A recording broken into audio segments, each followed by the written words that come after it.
In the fog-veiled town of Ashland, Oregon, Route 22 wasn't just a bus route. It was a ritual. Every weekday at precisely 6:10 a.m., its engine rumbled to life, weaving through rain, snow, wildfire smoke, and power outages. The people of Ashland relied on it. They trusted it like sunrise, but they rarely gave a second thought to the man who sat behind the wheel. Eldon Rayner was nearing 80, but age clung to him loosely, like a coat he hadn't quite accepted. With shoulders squared and back unbending, he drove with the quiet precision of someone long accustomed to command. His uniform was always clean but never new. Military-grade boots, a faded city-issue jacket, and sleeves rolled high enough to reveal the edge of a tattoo. His expression never changed. He didn't smile.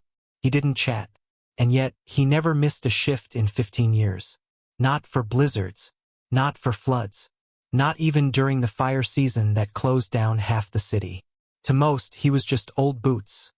A fixed part of the background like the cracked concrete by the depot or the broken soda machine that always ate quarters. The regulars barely nodded. The new riders learned quickly. Don't talk. Don't ask. Just ride. But then came Ben Keller. 24 years old and fresh out of Fort Huxley, Ben had that post-deployment stillness, the kind only those returning from something hard ever carried. He took the second seat from the front and offered Eldon a polite nod. No response came, just the low purr of the bus engine and the steady rhythm of wheels on pavement. Yet something about the driver caught Ben's attention.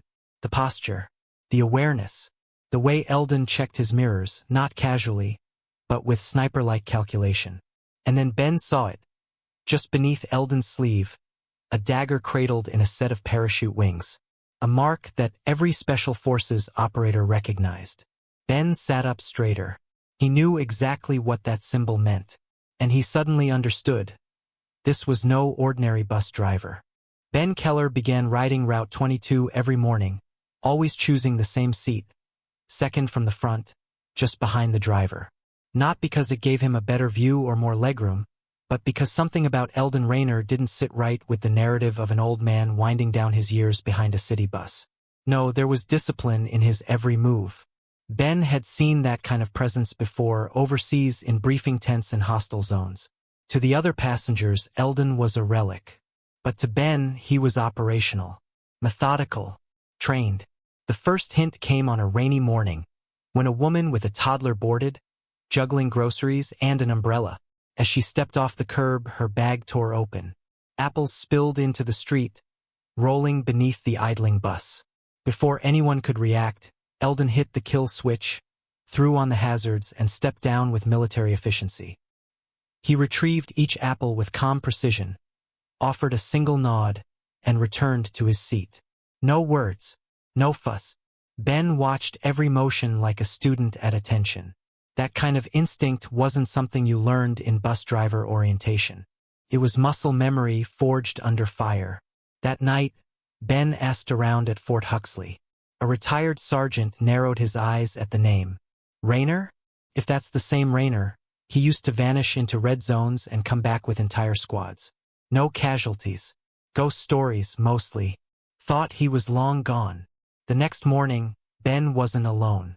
A few soldiers, still in fatigues, began lining up earlier. They boarded Route 22 with quiet respect, choosing their seats like troops preparing for inspection. Others began noticing too. Civilians lowered their voices. Kids stopped playing music through speakers. A subtle reverence spread through the bus. Not commanded, but earned. Eldon said nothing. He didn't acknowledge the change, didn't react when a uniformed lieutenant offered him a nod on the way out. But one morning, his rolled-up sleeve revealed the tattoo fully. Dagger, wings, and all. It wasn't hidden anymore. It wasn't explained either. That silent message rippled through the regulars. He wasn't denying his past. He just didn't need to prove anything. And still, he showed up. Every morning. Same route. Same silence. But now they were listening. The dynamic aboard Route 22 had changed. What once was just a commuter's bus had become a vessel of quiet reverence. Soldiers began riding more often, not just for convenience but for something deeper. Eldon Rayner never spoke. but his presence radiated something anchoring. Something familiar to those who had spent nights under desert skies with only trust and training to keep them alive. Then, one brisk morning, she boarded. Captain Maya Sheridan of the U.S. Army Medical Corps, straight-backed and composed, stepped onto Route 22 in full service dress. She scanned the bus, then walked directly to the front and paused at the fare box. Her hand hovered over the card reader, but her eyes were locked on Eldon. "Sir," she said, her voice low, reverent, certain. Eldon's gaze flicked to her in the mirror. He said nothing. She stepped closer, her voice gentler. "Your name came up in one of our case studies at West Point.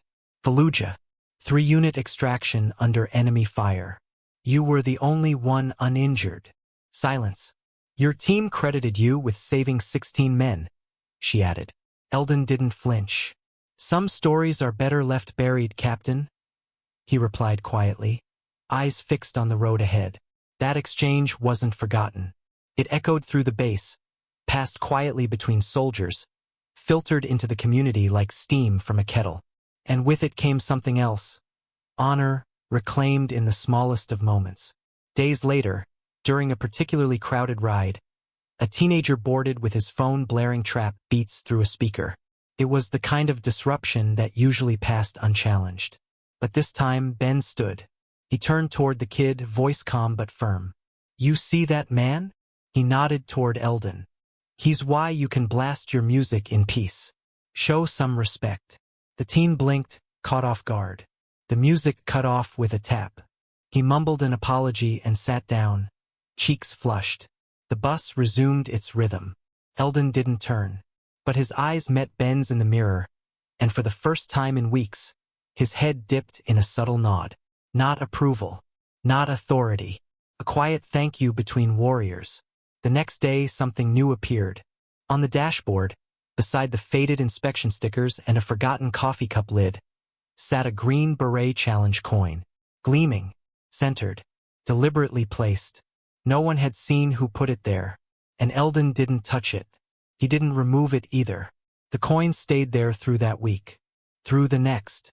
Even when city inspectors boarded for a routine check, they paused, glanced at the coin, then left without a word. The coin wasn't decoration. It was testimony. But just as this quiet ritual felt eternal, Eldon didn't show up. It started with a Monday. Another driver sat in his seat. The bus still ran. It still stopped at all the lights. But something was different. The turns were too sharp. The mirrors were adjusted wrong. The silence aboard felt cold now, not respectful. Tuesday came. Still no Eldon. Wednesday. Same substitute. Passengers grew restless. A few soldiers rode in full uniform now, out of silent protest. Some brought coffee and left it untouched on the dashboard. One young cadet, barely old enough to drive, stood the whole ride, refusing to sit in Eldon's seat, though it was empty. People began calling the depot. Quiet inquiries. No answers. To Fort Huxley, rumors brewed. Some said Eldon had finally retired. Others whispered hospital visits. A few feared worse. Then, on Thursday morning, the regular hum returned. Route 22 pulled out of the depot on time, unwavering, and the man behind the wheel was Eldon. Same jacket, same boots, same stone-faced focus. But something had changed. Mounted behind his seat was a triangular display case containing a folded American flag. Precisely folded, corners sharp as razors. No explanation was given. None was needed. Ben was the first to board. He removed his cap, held it to his chest, and stepped onto the bus without a word. Others followed, veterans, civilians, students, nurses. One by one, they passed through the door in silence, eyes brushing against the flag. For 40 minutes, the bus traveled its route without a single conversation. No one asked about the flag. No one asked about Eldon's absence. They all knew. Something had been lost. And still he showed up. The days that followed Eldon's return were unlike any the town had seen. The folded flag behind his seat remained, immovable, pristine, and heavy with unspoken meaning. Though no one dared ask, the change in Eldon was evident. His silence, once stoic, had deepened into something weightier. Every turn of the wheel, every glance in the mirror, bore the quiet gravity of remembrance.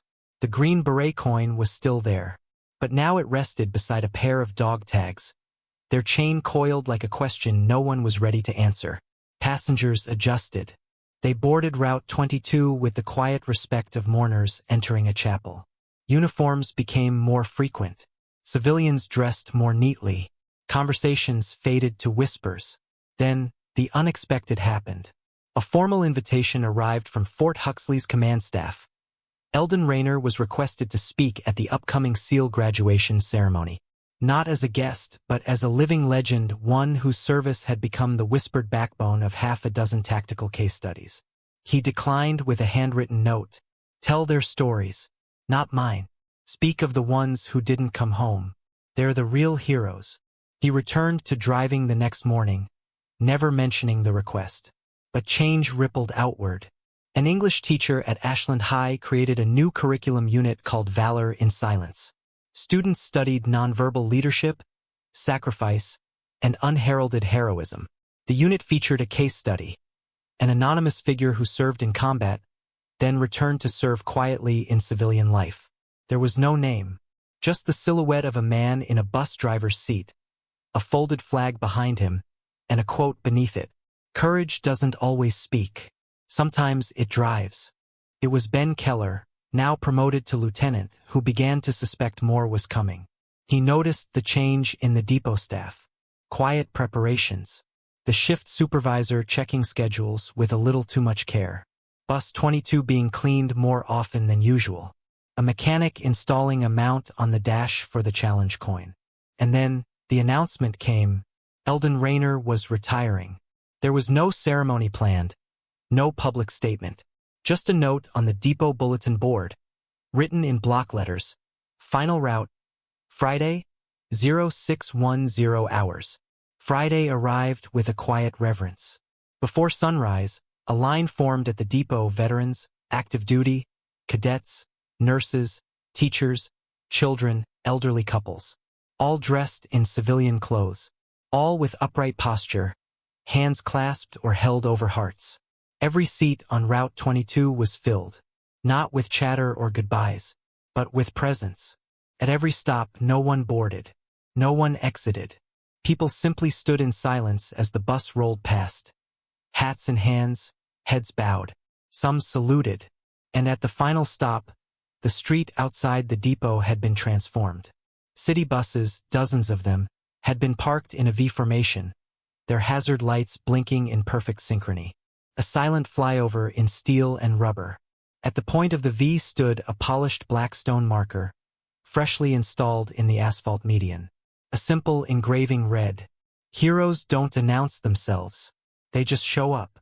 Eldon stepped off the bus, duffel in hand, and paused. He didn't speak. He didn't cry. He just looked. 2 lines of passengers stood shoulder to shoulder down the sidewalk, forming an honor path. No applause. No fanfare, just stillness.